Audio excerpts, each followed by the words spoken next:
Sa baba, naka-reverse nga lang, ano, the Tower card. Iniiwasan mo yung mga pagbabago. May mga bagay dito na kinokontrol mo hanggang ngayon, Leo.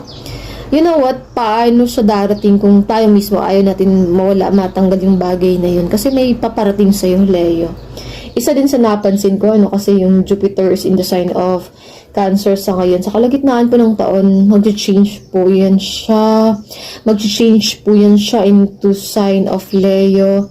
So, sa ngayon, ano, shedding the old skin, out with the old, in with the new. May mga pagbabago, may mga bagay na hindi natin may iwasan, talagang mawawala, masisira. Kapag ka nag-Jupiter return na naman ng isang tao, no, kapag ka isang cycle, talagang meron talagang magka-close po dyan. 10 years mong ginawa, isang dekada, 12 years mong ginawa, or even 15 years mong ginawa, matagal yung 20 years, may ano talaga, may matatapos, may mawawala ho talaga.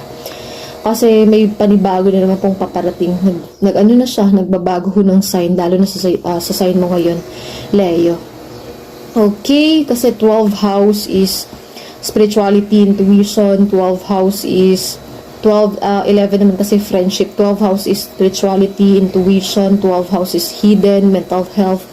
And then, reality constructs. May mga pagbabago. May mga mag-close pong chapter. So, wag mong mag-alala, no? Kung halimbawa parang tinatanong mo pa lagi, Leo, bakit ganito, bakit ganyan yung mga nangyayari sa akin.